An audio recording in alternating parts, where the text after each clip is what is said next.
Nearly every day, every week of our life gives the devil a chance to hurt us. And also, we can hurt each other. Many people are wounded, and we worship not only to really be together, but very importantly, to find healing in the Lord's name. As we continue this very interesting study on the life of Joseph, we find and we try to find healing through the messages of everything that happened in his life. Ang pag-aaral natin ngayon, pinamagatan natin, Joseph, love heals. We thank you, Father, for your goodness and kindness to us. May you continue to shower us with your blessings. Empower us not only to understand your word, but also to apply this in our lives. Patahimikin yung kalooban namin, Panginoon. Humihiling kami ng kapayapaan, tahimik na puso, at naway yung kapayapaan nyo maging amin. We ask you, Lord, to give us your peace, your serenity, so that we may not only survive each day, but we may also be serene and quiet enough to give comfort and peace to other people. Let your love prevail. Let your healing minister to us. In the name of your Son, Jesus, we pray. Amen. The story of Joseph happened in the 18th BC, or 1,800 years before the Lord. That means nearly 4,000 years by now. We know that at 17, Joseph was sold to Egypt. He was his father's favorite, and because of that, he earned the ire of his brothers. Nagalit sa kanya, namuhi sa kanya mga kapatid niya, dahil sobra siyang paborito ng tatay. And he was sold into slavery in Egypt, where he served very well. And he rose from just being an ordinary foreigner slave to the administrator of the household. But the lady of the house fancied him, seduced him, got rejected by him, and she cried rape. Because of that, the guy was thrown into jail, where he suffered for at least 2 years. But he continued to be very excellent, and even in prison, he became an administrator.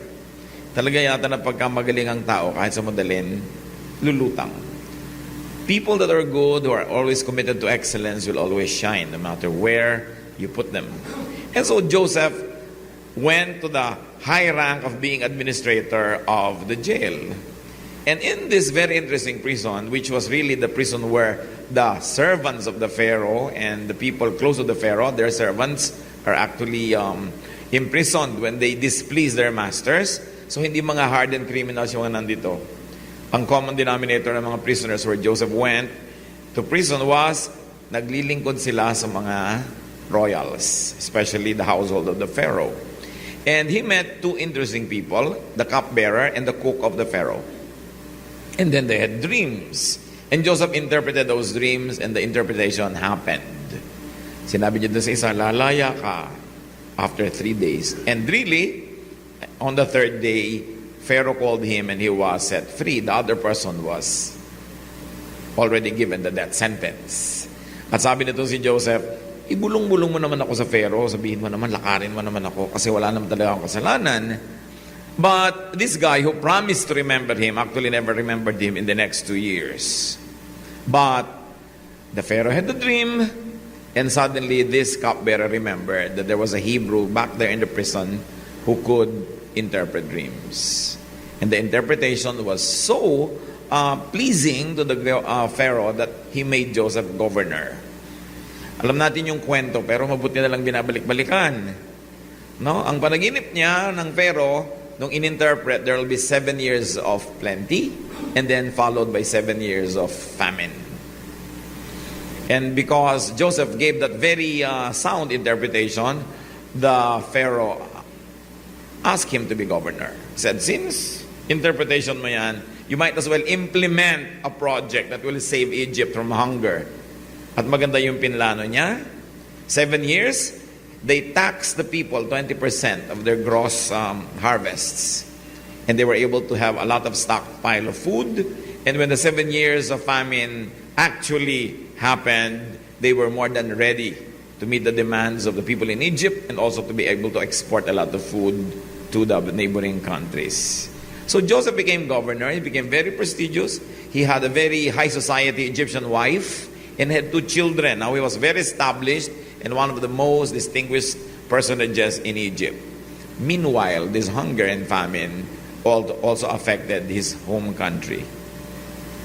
At naalala ng mga tao doon, oo nga pala, sa Egypt maraming pagkain. And so, the brothers of Joseph who sold him into slavery made a journey to Egypt to buy food.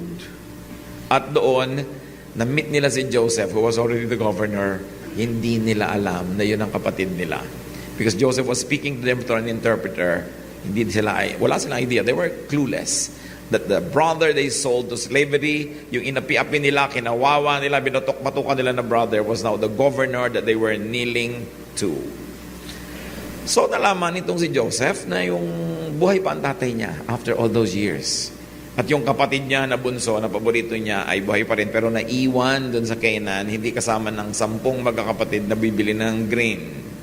So he arranged that this youngest brother be brought to him. And the story continues. But what's interesting are the details of how Joseph handled himself facing his brothers who did not recognize him. So let's read on. Genesis 43. I'll be reading from the Contemporary English Version. So, sabi ni Joseph, iwan niyo muna yung isang kapatid niyo dito. Ikukulong ko dito kasi siguro spies kayo, no? Nagmamanman lang kayo dito sa aming kingdom. Pero sabi nila, hindi, buong pamilya nga po kami. May iwan pa kami bunsong kapatid doon sa bahay namin. Bueno, kunin niyo yung bunso na yon para mapatunayan ko na totoo ang kwento. Iwan niyo muna isa dito, umuwi na kayo, dali niyo yung mga grain, ibalik niyo dito yung bunso. Pag nakita kong totoo, papawalan ko na rin ito. Ang totoo, gusto lang niya makita si Benjamin. Si Benjamin kasi na bunsong kapatid ni Joseph, at si Joseph ang buong magkapatid. Jacob had 12 children by 4 women. 2 doon asawa niya, yung isa hindi niya gusto, yung isa gusto niya. Kasi yung panganay una ipapakasal, so nanuyo siya ng nanuyo sa magulang, pero pinakasal mo na yung panganay, ang gusto niya yung bunso. So tsaka pa lang niya ngayon nakuha yung bunso. Tapos, according to the custom of the time, nagkaroon pa siya ng anak doon sa 2 maids, nung 2 magkapatid na yon. Kaya 4 na nanay ito, ang gulo, no? Yung mga iba nga sa atin, 2 yung nanay, ang gulo na eh. Ito 4. Isa yung tatay. Usually, pag maraming tatay, isang nanay, mas tahimik. No? Kasi yung nanay ang nagmamanage ng bahay. Pero pag yung tatay ang maraming iba't ibang mga asawa dyan, ang gulo-gulo ng mga anak niya, hindi na ma-manage. And this happened in this household. Now, Benjamin had the same mother as Joseph. Sila yung magkapatid ng buo. At yun yung naiwan sa tatay. Favorite kasi ni Jacob, si Benjamin at saka si Joseph. Kasi gusto niya talaga yung nanay nila, si Rachel. So, pag gusto yung nanay mo, nagiging paborito ka. This favoritism actually drove a wedge among these children, and there was horrible favoritism in this family. It was nearly a dysfunctional family, like most of the patriarchal families in the Old Testament. No? Kaya kung huwag natin silang tutularan, let us learn from their mistakes. So sabi niya, okay, dalhin niyo dito si Benjamin. Pag nakita ko, papawalan ko na itong isang kapatid niyo. Nung sabihin nila sa tatay niya, nalungkot na naman yung tatay. Sabi, isa na lang natira kong paboritong anak dito. Paano kung mawala na naman yan tulad ni Joseph? You know the story that the brothers deceived their father? That when they sold Joseph to slavery when Joseph was 17, sabi nila, nawala, eto lang yung damit, puro dugo. And the father was led to believe that Joseph was actually slain by wild beasts. And that they couldn't find his body. So all along the father thought that Joseph was dead. But the brothers knew, at least the 10. Genesis 43, 1-2. The famine in Canaan got worse until finally Jacob's family had eaten all the grain that they had bought in Egypt. So Jacob said to his sons, go back and buy some more grain. So nakikita dito, ang lakas ng loob nilang bumili. Niya, go back and buy some more grain. Nakabili na sila once, naiwan yung isang kapatid doon, na deposito nila until they bring Benjamin to Egypt, that brother will be imprisoned there. But naubos na rin yung binili nila. Moral lesson agad-agad, first sentences pa lang. Paano kung dumating sa family nyo ang ganitong mga needs? Meron ba kayong pambili? Do your best, brothers and sisters, to always have funds na mabubunot nyo in times of needs. Dapat marunong tayong maghanap buhay, marunong tayong mag-ipon. So that when times come, when there will be needs, meron tayong naipon at hindi natin pinupuntirya yung naipon ng mga kamag-anak natin. O kaya yung naipon ng mga kaibigan natin. So ang lakas ng loob niya, sabi niya, go back and buy. It's so nice no, when you just like to buy and you have money to buy with. That's why people have to be productive. People have to work hard and work smart so that they'll be able not only to sustain their needs, but also to produce surplus. If not for your needs, then probably for the needs of others who are close to you. Let's continue, 3 to 6. Judah replied, the governor strictly warned us that we would not be allowed to see him unless we brought our youngest brother with us. If you let us take Benjamin along, we will go and buy grain, but we won't go without him. Jacob asked, why did you cause me so much trouble by telling the governor you had another brother? Oo nga naman, ba't nyo pa ba ikinuwento-kwento na may isa pang natitira dito? Pinapatawag tuloy. At alam natin yun, more talk, more mistake. Pag ang tao masyadong madaldal, nasasabit lagi sa gulo. Minsan hindi na necessary ang sinasabi natin, sinasabi pa natin, napapahamak tuloy kung hindi tayo yung marami. Verse 7, they answered, he asked a lot of questions about us and our family. He wanted to know if you were still alive and if we had any more brothers. All we could do was answer his questions. How could we know he would tell us to bring along our brother? Oo nga naman, malay ba namin, pati yung kapatid naming nananahimik dito sa Canaan, papapuntahin pa sa Egypt. That's the point. You never know. Information you keep empowers you. Divulge information disempowers you. Pag may alam ka na nasa loob mo lang, ikaw pa ang amo ng impormasyon na yon. Pero oras na pinawalan mo na, ikaw na ang alipin. That's why you have to be very careful about what we say. What you say can get you committed and can get you into tight places. So do not talk needlessly. Genesis 43, 8 to 14. Then Judah said to his father, let Benjamin go with me, and we will leave right away so that none of us will starve to death. I promise to bring him back safely, and if I don't, you can blame me as long as I live. If we had not wasted all this time, we could have already been there and back twice. Their father said, if Benjamin must go with you, take the governor a gift of some of the best things from our country, such as perfume, honey, spices, pistachio nuts, and almonds. Also take along twice the amount of money for the grain, because there must have been some mistake when the money was put back in your sacks. Take Benjamin with you and leave right away. When you go in to see the governor, I pray that God all-powerful will be good to you, and that the governor will let your other brother and Benjamin come back home with you. If I must lose my children, I suppose I must. Jacob was already advanced in years. He was already quite old. And he was still nurturing this pain in his heart because he lost his favorite son. Hindi rin siya siguro sobrang naniwala na wild animals kasi ayaw niyang pagtiwalaan itong mga iba niyang anak eh. Kasi may duda rin siguro siya na pahamak itong si Joseph because of these brothers. At ayaw niya ipagkatiwala. Sabi niya, the only son I have left. Grabe rin ang favoritism nitong si Jacob that he could say that, no?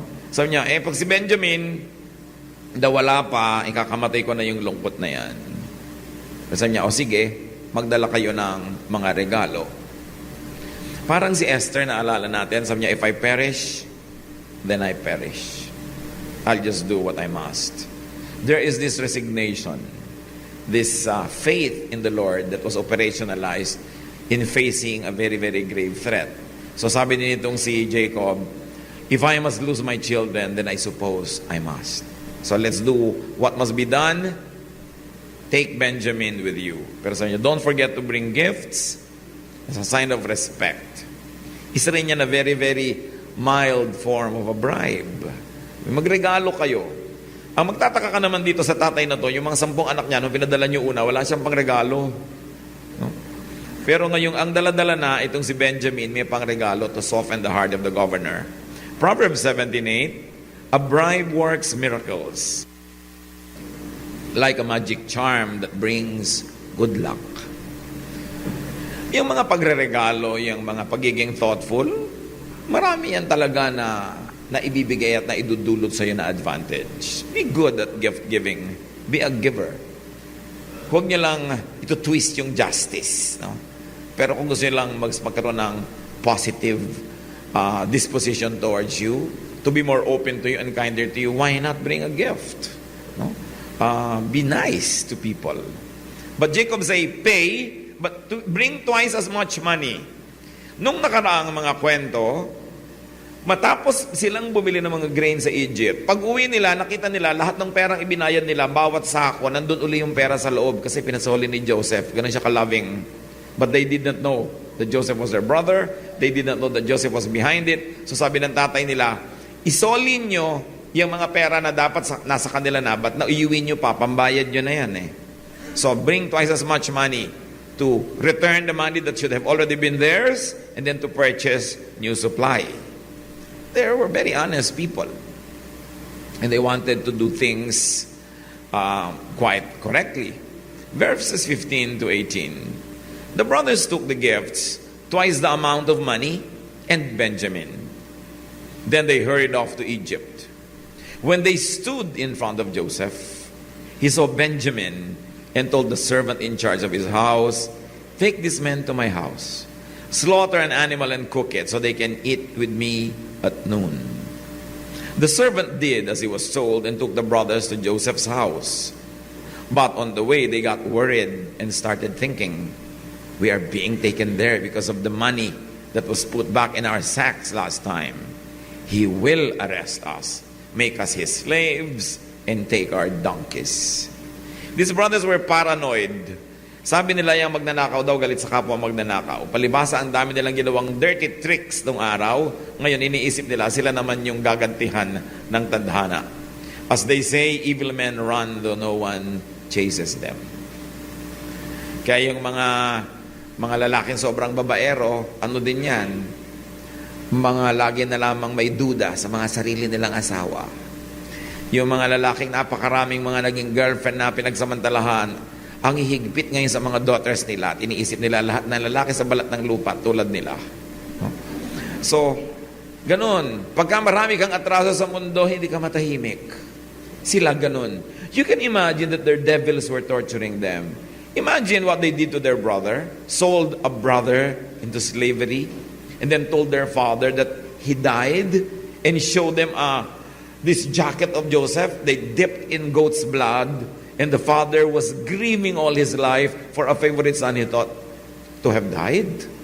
Mabigat na dala yun. Mga kapatid, huwag kayong gagawa ng anumang bagay na pagmumultuhan kayo buong buhay. Especially harming somebody who is permanently related to you, like spouse or the parent of your children, or your parents or your brothers and sisters. We should not do anything wrong to anybody, but especially to people who are close to us. Because you will have to live with it all your life. Lagi mo silang makakasama. Kung hindi mo sila kasambahay, magkikita-kita sa lahat ng libing, lahat ng lamay, lahat ng kasalan, lahat ng family reunion. At lagi mong maaalala yung mga atraso na yan. They will always cause a lot of friction. And if not friction, it will cause a lot of discomfort.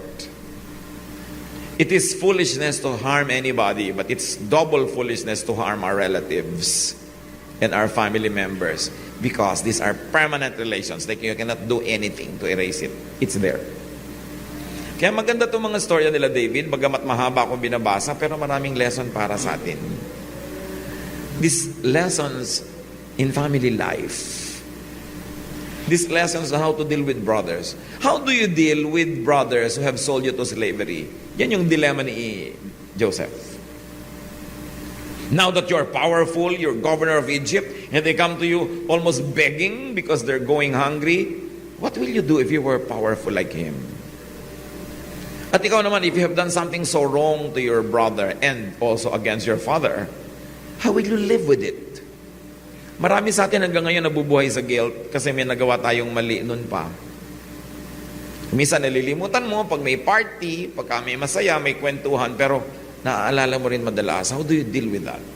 That's why we like this story, because we can learn a lot from how these people really moved about and what they did and they did not do. Maraming leksyon itong pamilya na to. Kaya subaybayan nyo, kahit saan ko i-preach yung mga ibang chapter, sumunod kayo para nyo mabuo. Kasi, hiniisa-isa kong chapter, it's a very beautiful story. So finally, nakita na ni Joseph yung kanyang kapatid. No? At least, 13 years had passed. At least. Matagal din. Hindi na nila nakita yung kilala yung kapatid nila. Genesis 43:19 to 22. So when they arrived at Joseph's house, they said to the servant in charge, "Sir, we came to Egypt once before to buy grain, but when we stopped for the night, we found in our grain sacks the exact amount we had paid. We have brought the money back, together with enough money to buy more grain. We don't know who put the money in our sacks." Magaling sila, inunahan nila yung servant. Kesa sila pa yung maunahan na, kayo ha, dinala nyo rin yung binayad nyo. Inunahan na nila. Hindi naman namin dinala, nagtaka lang kami bakit nandun na naman sa loob ng mga sako namin yung pera na ibinayad namin doon sa grain. Timing is important. Nasubukan nyo na ba sa buhay nyo yan? Naunahan kayo. May sasabihin sana kayo, naunahan kayo. Nagmukha tuloy na kaya nyo lang sinasabi ngayon dahil nabisto na kayo. Mahalaga yung timing. And sometimes we have to preempt the opposition so that our truth can be established even before it is brought out by someone else. Genesis 43:23.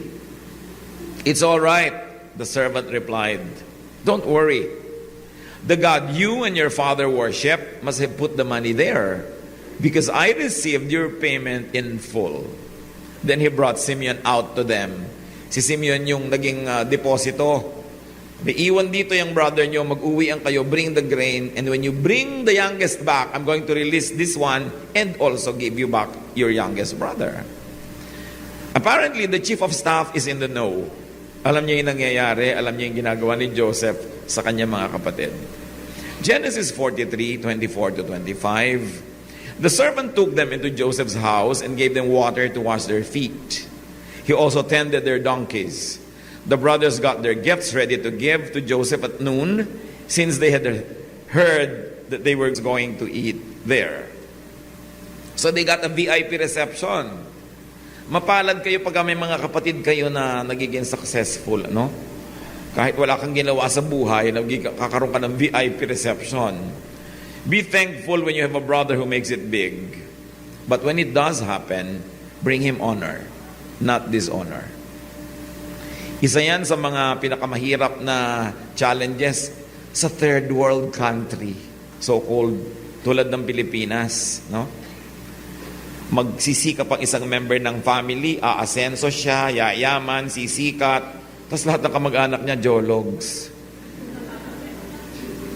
Yung dadali niya sa kainan, hindi mga marunong gumamit ng mga kutsara at tinidor. Magpa-party siya, mali-mali ang damit. Kaya tuloy pag magpa-party ka, bibihisan mo pa lahat yung mga kamag-anak mo para maging tama lang yung gagawin. Tapos kung ano-anong pagkakalatang ginagawa nila.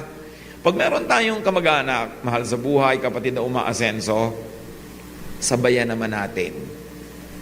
Habulin kahit konti, para wag naman tayong ikahiya. O kung hindi man tayo ikahiya, wag naman natin siyang ipahiya. Bihirang-bihira yung family na may asenso na sikat na miyembro, tas lahat sila pare-parehong accomplished. Usually siya lang yun. Tapos siya lahat yung nagtataguyod sa lahat, siya lahat yung taya, siya lahat yung tagagastos. Mahirap umasenso pag marami kang bibit-bitin na mga pabigat. Kaya napakabait nitong si Joseph, ibang klase. In spite of what his brothers had done to him, he was very caring and tender, though he had not revealed himself to them yet. Pag lalo tayo galing sa isang mahirap na background, make something of yourself. So you can give your brothers a treat. So that you could hold your parents by the arm in their old age and assure them of comfort, of medication, of company, of provision. Lalong-lalo kung tayo naliligid ng mga kamag-anak na hindi naman sila umaasenso. Yan talaga ang isang challenge na unique to countries and cultures like ours. Hindi naman kasi uso sa atin yung sumikat ka, yumaman ka, kalimutan mo na lahat yung mga kamag-anak mo eh. Kaya napakahalaga yung pananagutan ng mga kamag-anak na meron kayong sikat na mga kapatid o pinsan. Help them, help them improve their public persona instead of destroying the image that they have built over the years. It's a great challenge. We don't know specifically how these brothers behaved, but evidently the gap between them and their brother has gone so wide that it was very, very difficult to handle the situation. Genesis 43, 26 to 30. When Joseph came home, they gave him the gifts that they had brought, and they bowed down to him. This is the dream. If you're familiar with the background, nung bata pa si Joseph, sabi niya, I had a dream. Ako ay isang parang bunch of straws of grain. Tapos kayo, mga bunches din, and you all bowed down to me. Kaya nagalit yung mga kapatid niya eh. Sabi niya, ang yabang-yabang mo. Ang bata-bata mo, kami pa yung magbabaw sa'yo. But it happened. After Joseph had asked how they were, he said, what about your elderly father? Is he still alive? They answered, your servant, our father, is still alive and well. And again, they bowed down to Joseph. Si Joseph, wala nang ginawa kundi kumustahin yung tatay at yung kapatid. Hindi pa rin makahalata itong magkakapatid na to na baka si Joseph yon. Kasi syempre naman, itinapod mo, slave, bakit nga naman magiging governor? No? Wala silang kakluklu. Pero itong governor was very interested in their personal family life. When Joseph looked around and saw his brother Benjamin, he said, this must be your youngest brother, the one you told me about. God bless you, my son. Right away, he rushed off to his room and cried because of his love for Benjamin. Gusto niya sigurong kantahin,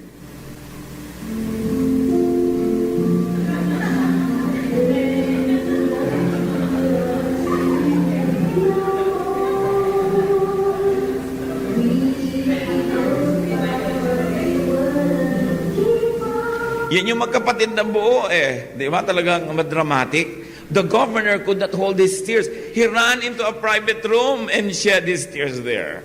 Talaga humagulgol. Imagine nyo yung mga luhang inipon mo ng napakaraming taon.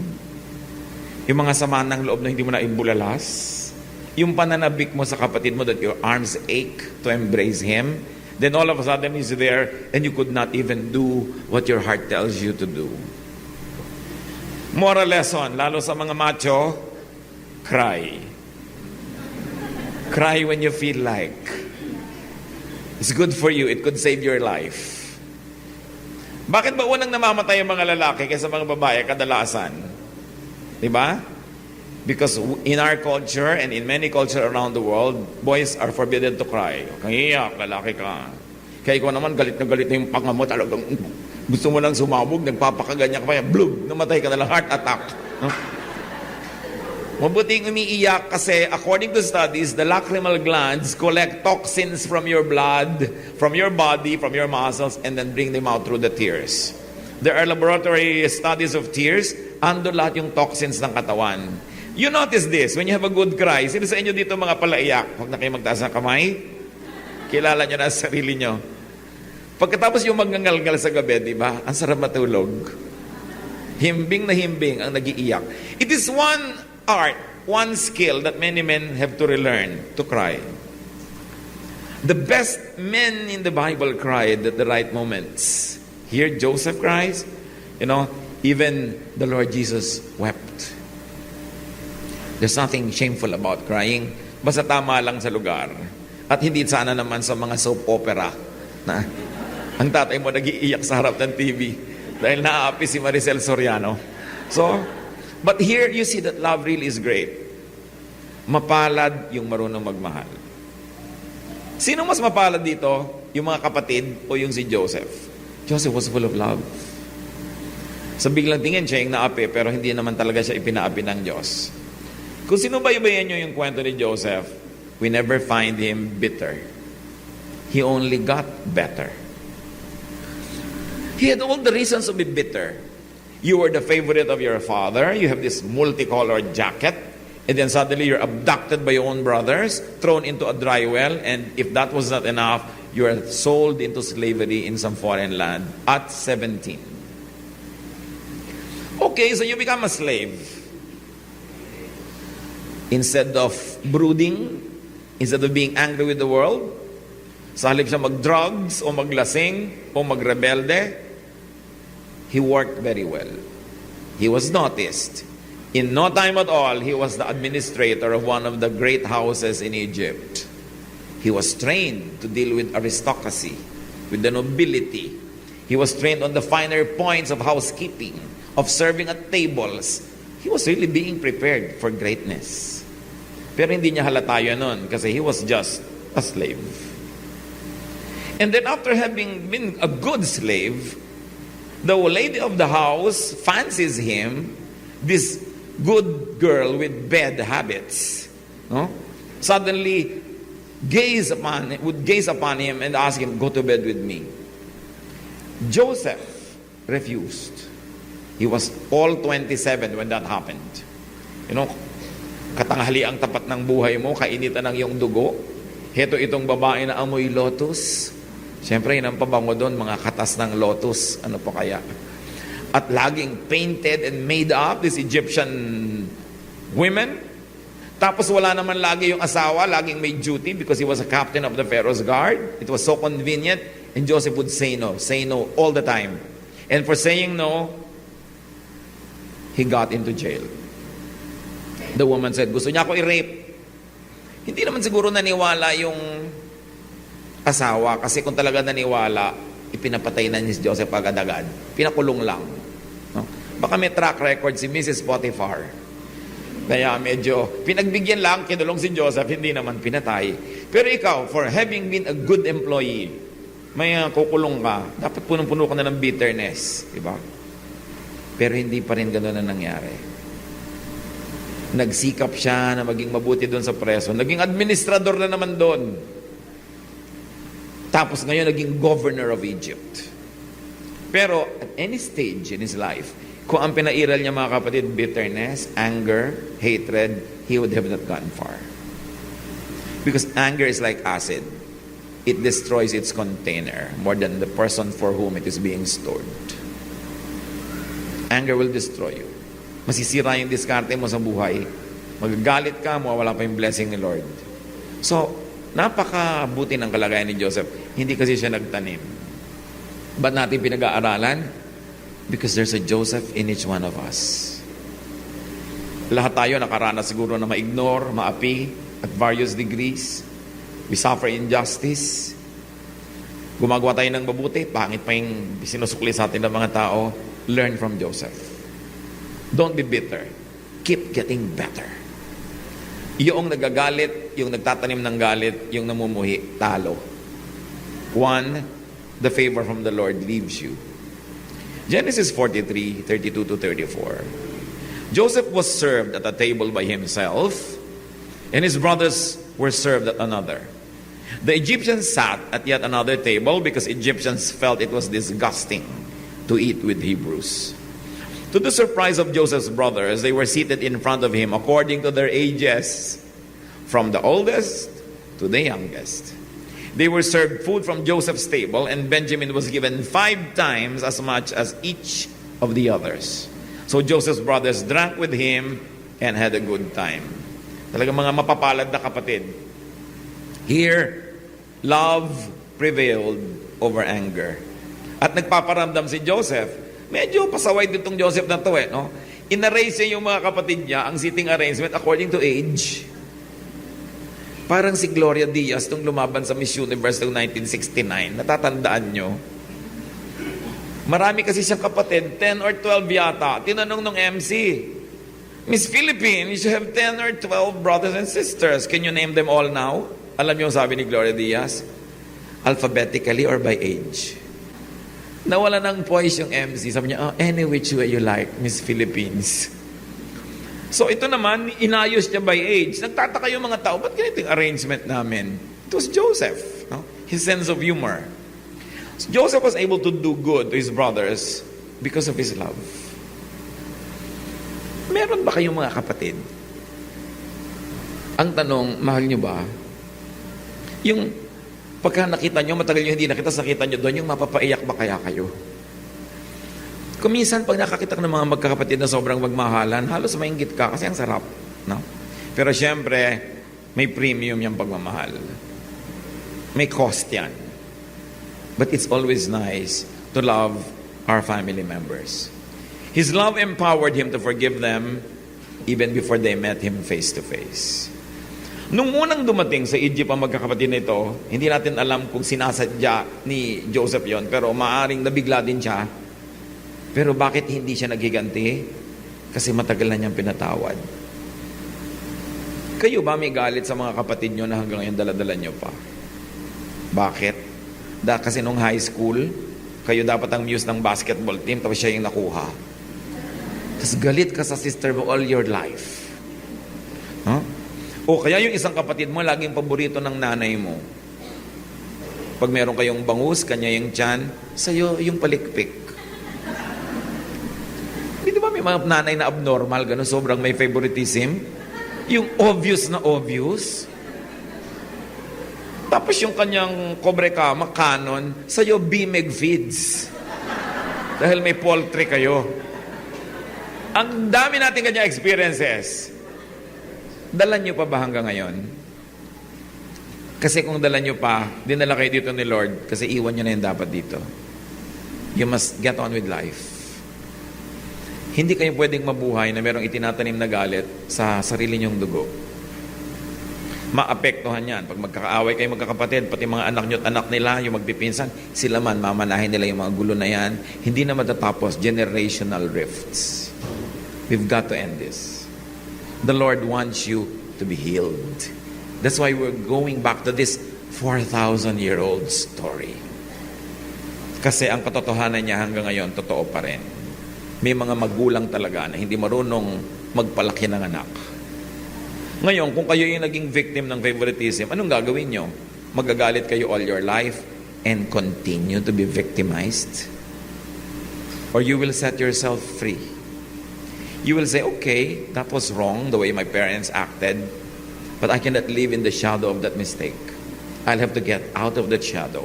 And the only way to get out of the shadow is to forgive. It's the only way. You may choose not to forgive. Mahirap naman kasi magpatawad. Kaya lang, alam nyo, merong mas mahirap, yung hindi magpatawad. Hirap din lang at hirap. Doon na kayo mahirapan sa tama. It takes a lot of work to forgive, but it also takes a lot of work not to forgive. So if you're going to be tired working, work towards the right direction. Forgive. Ask God to give you the grace. O ngayon, baka may mga magulang naman dito, kayo itong mga pasaway na nanay at tatay. May mga paborito, halatang halata. Bakit mo paborito yung anak mo? Kasi pareho lang kayong may nonal sa noo. Di ba ganyan yung mga magulang, yung mga medyo kamukha mo yung anak na yon, yung pareho kayo ng ugali, sobrang paborito mo na. Now, alam ko, sa loob ng puso ng magulang, lalo't maraming anak, hindi mo maiwasan, may itinatangi ka talaga. Huwag mo namang gawing obvious. Kasi may iba ka pang anak. At pag ginawa mo yan obvious, you will destroy those who are not your favorite. You will also destroy your favorite because you would have spoiled this person, and you will destroy your relationship with all your other children. Everybody loses. Pag ginawa ka ng Diyos sa magulang, may assignment ka. Mahalin mo lahat ng anak mo. Huwag ka magtatangi. Ngayon, paano kung iisa yung anak mo? Ilapit mo dapat yan sa mga pinsan. Mayaman ka man o hindi, whether you are rich, and especially if you're not, our family is still our best social security. Kaya iba na yung malapit. Kaya kung isa yung anak mo, you should invent events para sila magpipinsan, nagbabakasyon together, nagbibiyahe, kumakain together, para sila yung para magkakapatid. Kasi darating ang panahon when the generation of the parents become old and when they die off one by one, who's left to face all the challenges of the world? Ito magkakapatid o magpipinsan. Pananagutan natin at pribilehiyo ng mga magulang na palaki ng mga anak natin, kasama ang mga kapatid nila at mga pinsan na nagmamahala sila at nagtutulungan. Sabi nga ni Balagtas, sapagkat ang mundo'y bayan ang hinagpis, mamamaya'y sukat ni bayan ang dibdib. Kailangan marami kang karamay. Relatives and friends divide our sorrow and they multiply our joy.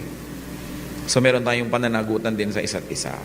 Mahalaga yun. Sa sandali lang tayo mabubuhay sa mundo. How long will you live on earth? 90? 95? 100? What is that? It's very short.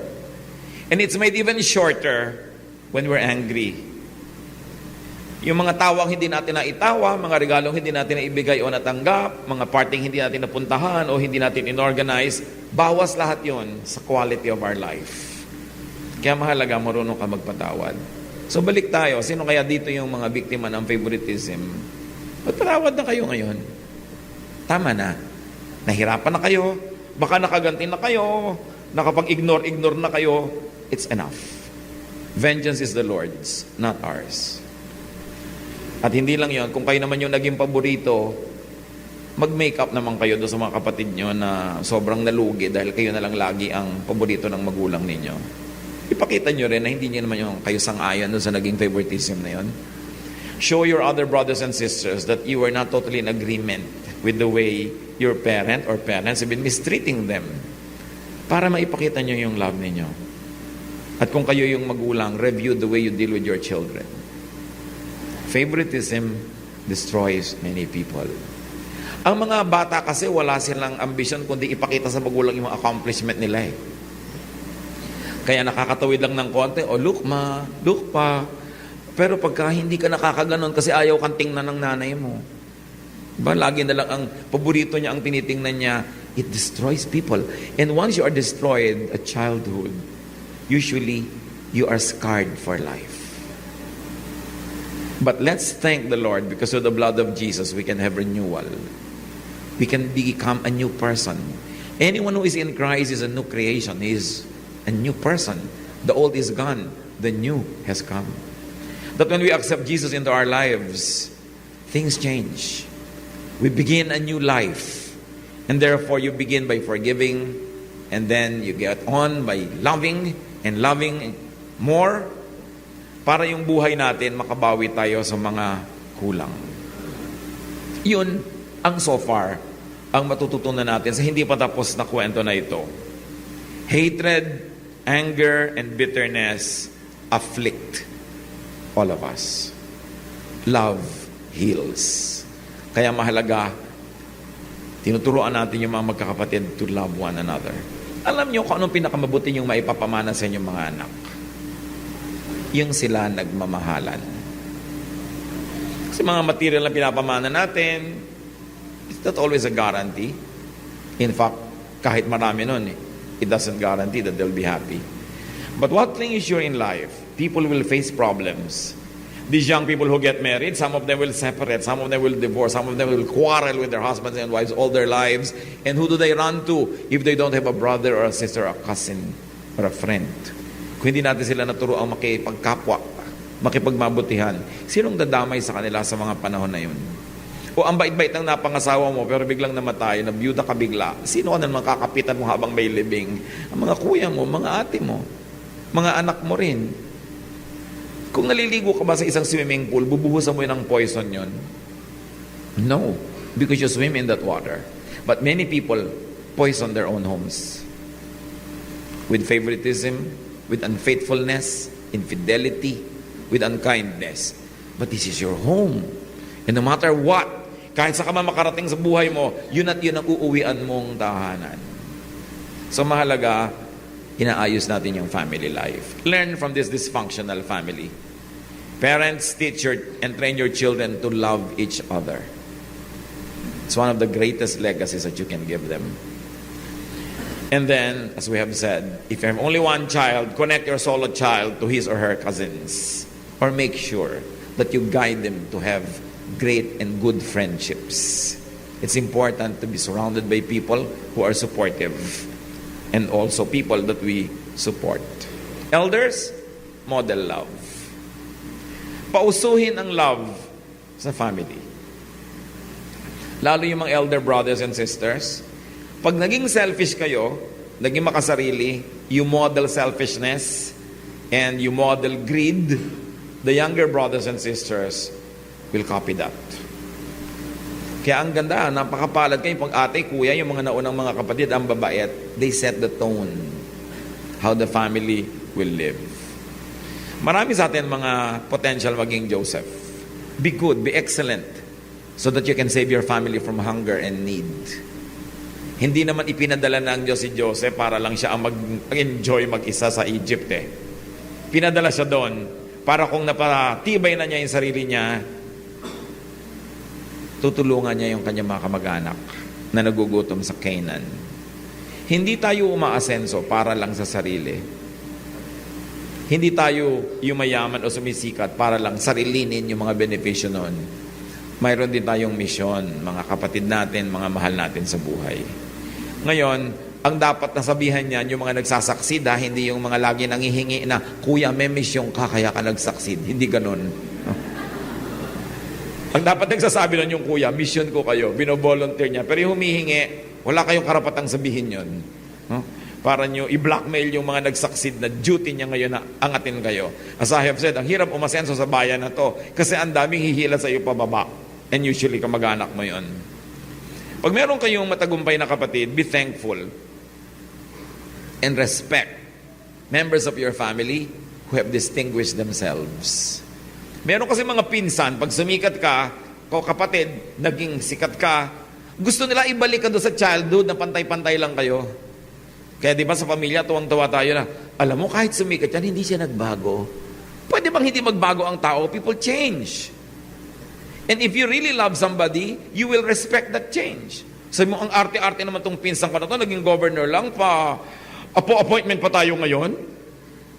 Natural. Kahit kamag-anak ka, makipag-appointment ka, igalang mo yung bago niyang status. Hindi pinipilit mo siyang ibalik na, di ba, nung araw, naglalaro lang tayo, nung araw yon, nung wala ka pa na-accomplish, ako meron na. Gusto mo ibalik sa dati para tabla lang. Paano magiging tabla? Wala naman nangyari sa'yo. Sa akin, nagsikap ako, nangyari. Respect the achievement. Huwag niyong babaliwalain. Dahil gano'n naman kamag-anak, nung araw, mahirap lang yung mga pinapautang lang namin. Nung araw yon. At minsan ka lang napautang niyan, pag sumikat ka na, buong buhay maniningil. Wala nila yung aalalahanin. They pull you down. So mga kapatid, kung meron kayong mga kaibigan dati kakilala, tapos naging star, naging sikat, naging mayaman, igalang nyo yung kanyang status. Kung gusto niyo mag-volunteer na bubaba mula sa kanyang tore at puntahan ka, yakapin ka sa harap ng lahat, okay lang. Pero kung hindi, don't jump into his presence and say, remember me? Alam niyo ba yun? Yung hindi niyo nakikita ang tagal-tagal, biglang tatalon, remember me? Ikaw ngayon, ano kayang pagsisinungaling ang gagawin ko para hindi ito ma-embarrass? No? Hayaan niyo siya mag-volunteer. Respect achievement. Help and encourage and contribute to his or her continuing success. So all in all, let love, not hate, win. Meron ba kayong hinanakit sa magulang nyo? Sa mga kapatid? We will pray. I like you to surrender that to the Lord right now. Ikaw din ang lugi pag langi mo yung dala. Baka meron tayong practices that are unfair in our family. Correct it from here on. The only way to benefit from a bitter family past is to forgive, to let go, to live again, and to be better. Yung tapos na hindi na may ibabalik kahit anong gawin natin. Yung hindi pa mangyayari, may power pa tayo para ma-shape the way we like it. It's very important. Itong family na to was being reunited. Don't only read about this family. If your family is divided, do something. Ask God to enable you and empower you so that you can be an agent of a reunion. Kumisan, resigned ka na, di bali. Kahit wala na lang kong kapatid o kamag-anak all my life, but you know that deep within you, mas mabuting meron. At kadalasan, kailangan lang yun ng repair. Dear God, we thank you for these episodes in the story of Joseph. Salamat, Panginoon, dahil kahit matagal na yung kwento na to, totoong-totoo pa sa mga buhay namin. That's why we're amazed by how your word is alive. Turuan mo kami, Lord, to learn from Joseph, na hindi nagtampo, hindi nagalit, hindi nagtanim ng sama ng loob. At kung meron man at nagkaroon man, hindi niya pinatagal, hindi niya hinayaang makasira sa kanyang pagkatao At hindi niya hinayaang makasira sa relasyon niya sa inyo, O Diyos. Now, as we bow before you, please help us to review our family life. Kung meron sa amin, Panginoon, ng mga nag-practice ng favoritism, no, ng mga magulang o kapatid man, turuan mo, Lord, kami to be fair and to love our family members equally. If not out inside our hearts, at least outwardly, so that we don't needlessly offend people. Turuan mo kami, Lord, to de-emphasize this favoritism thing. Sa mga naging victim nito, turuan mo kami, Lord, to forgive. At kung hindi kami paborito, reviewin din namin. Bakit kaya? Ano kaya mga kapintasan namin? Ano ba naman yung mga valid reasons why we are not liked? At sa tulong mo, turuan mo kami, Lord, magbago, mas maging likable, mas maging positive, para yung dating hindi na kakagusto sa amin, magustuhan yung ugali namin. Huwag lang naming sisihin yung mga may ayaw sa amin. Tingnan namin ang sarili namin. Why not? And if we found ourselves, O God, to be manufacturers of our own sorrow, to be responsible for not having become favorites of others, teach us to improve our personalities.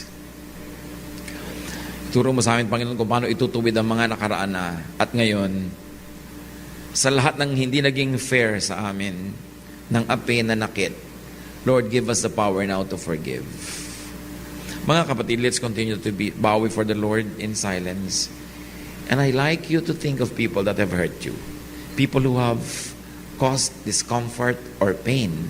People who should have been fair but were not. Na hanggang ngayon may dala-dala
In the neon glow of a city night, I'm dancing alone, feeling so right.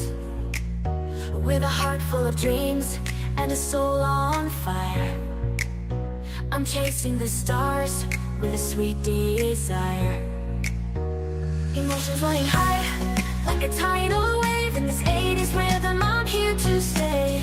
A melody of love in a sip-hop scene. In this emotional dance, where my heart's been.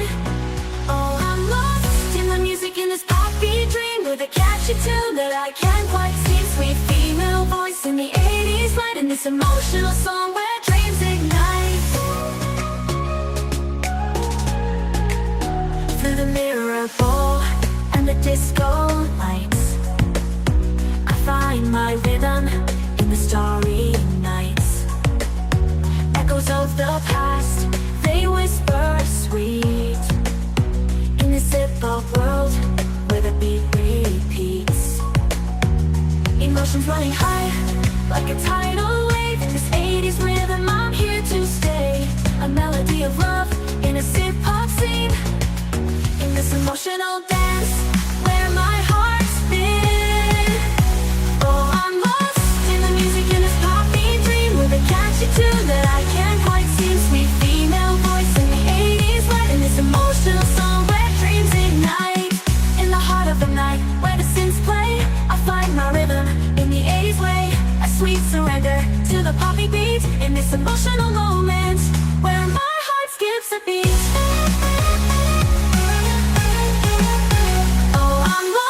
In the music, in this poppy dream, with a catchy tune that I can't quite seem. Sweet female voice in the 80s light, in this emotional song where dreams ignite.